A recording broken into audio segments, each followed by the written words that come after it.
Greetings, booktubers, and welcome back to Grammaticus Books. Welcome back to a Sunday Comics edition of Grammaticus Books, a Sunday Hidden Comic Book Gem edition of Grammaticus Books, where we're going to continue the comic book gem that we started from last week, which is Warriors of the Shadow Realm, 1979, Marvel Super Special number 11, which is a Weirdworld tale written by Doug Moench, penciled by John Buscema, in a genre outside of his normal bailiwick. He's doing straight-up fantasy, which gives him a whole new look, which I think he just knocked out of the park, blew it out of the water, inked by Rudy Nebres, and then colored by Peter Ledger.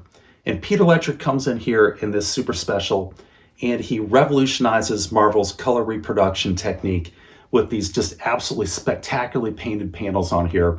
And Marvel bills this as a new and a giant leap forward in the colorizing technique for comic books. And in a way it is, although there were other comic books that were doing the same technique earlier, but for Marvel this is a first. And here's some of the color panels that you get here in Marvel Super Special number 11 with Warriors of the Shadow Realm Part 1. This is a three-part book, a three-part series story arc encompassing 100 pages total, and it is absolutely beautiful from an artistic standpoint. Here's a pull-out poster from it here.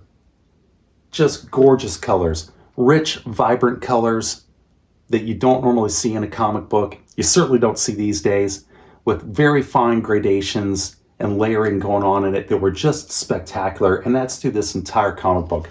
But Marvel didn't reveal the secret sauce, the actual technique that they were using in this comic book in episode number 1 of Warriors of the Shadow Realm, but they did reveal the secret sauce here in Warriors of the Shadow Realm Part 2, the second one, Marvel Super Special number 12, also from 1979.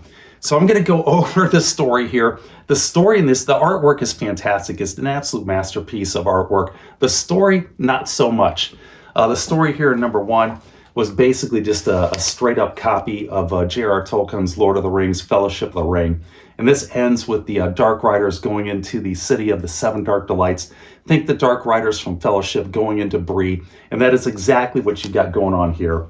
And that's where this one picks up.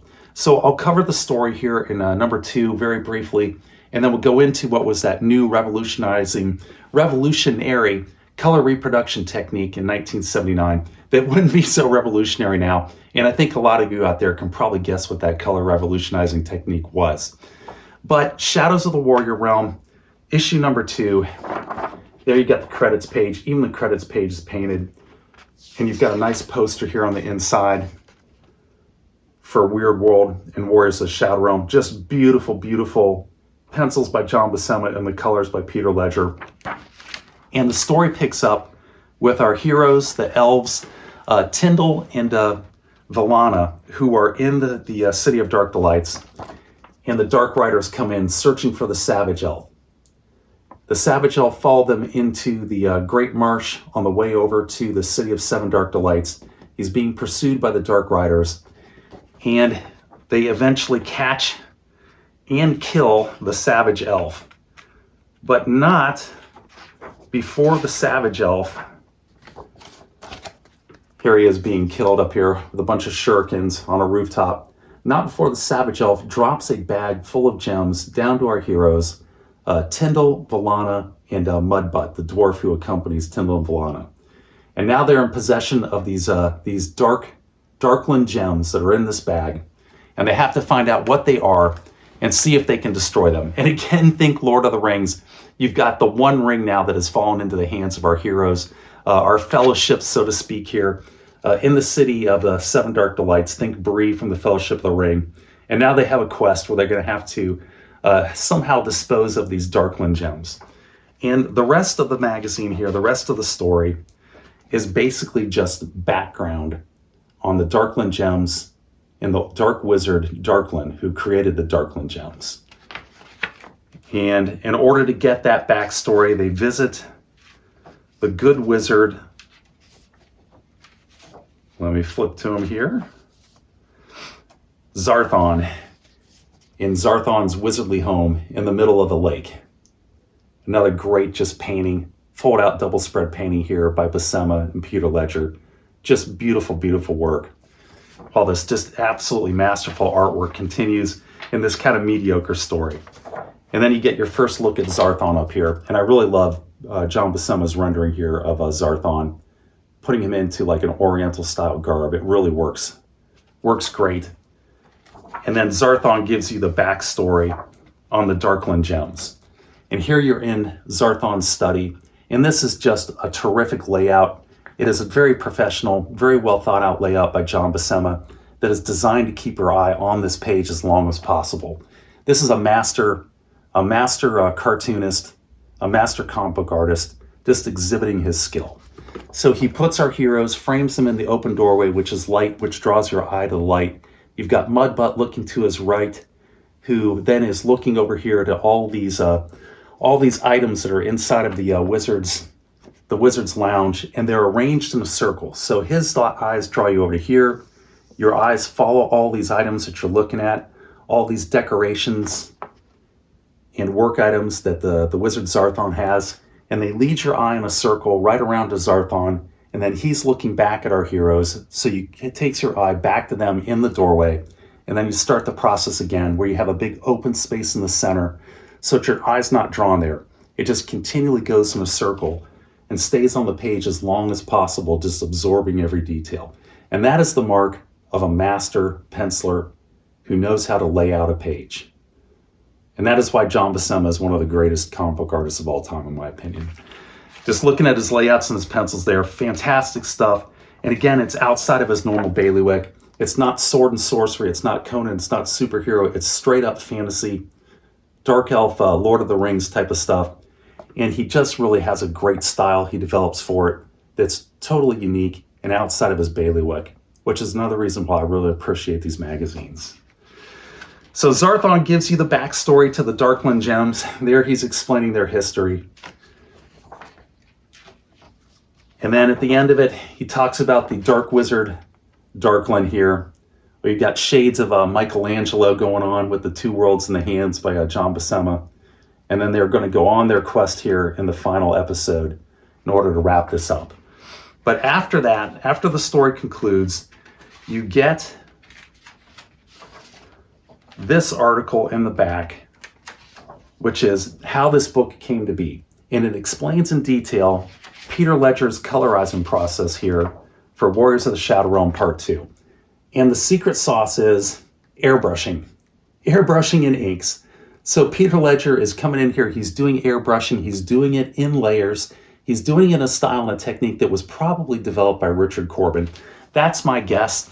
I think that they're taking Richard Corbin, his great artwork with airbrushing that he developed in the early 70s, as early as 1972, and Peter Ledger is applying Richard Corbin's airbrush techniques here in the second, and well, in the whole series here for Warriors of the Shadow Realm.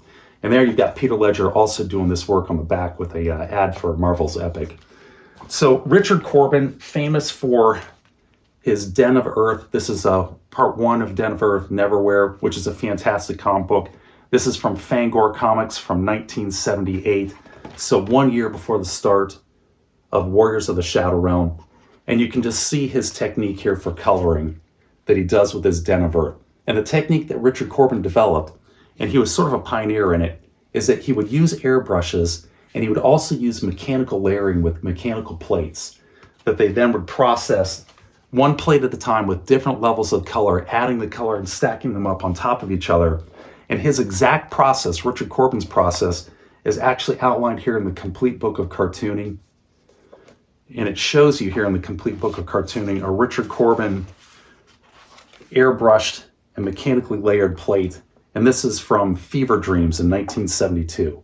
And that's the effect that Richard Corbin was achieving all the way back in 1972. And then they show it, how it works with the mechanical plates, page by page here, starting on page 117.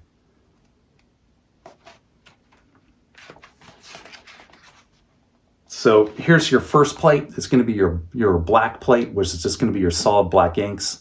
That gets processed. And then he would come in and he would do the yellow plate with the yellow airbrushing and then stack that on top of the black plate. And that would go through the mechanical process. And then you did the reds. That would be next. And then finally, they would add in the blue plate, and then that would give you the final effect that you would get here for your airbrushed and mechanical plate layering that Richard Corbin was famous for and pioneering there in the 1970s. And that is essentially what they're doing here, but they're doing it more by hand, according to the process that they're outlining here for Peter Ledger and how this comic came to be made at the back of episode 2 number here. So Peter Ledger is using his airbrush, and then he's also coming in on top of that and going color by color and layering it, just like Richard Corbin did. But I don't think he's using the mechanical plates. I think he's doing it by hand. And they say that he's augmenting it with inks as well as he goes, and then doing that process by hand on top of the airbrushes.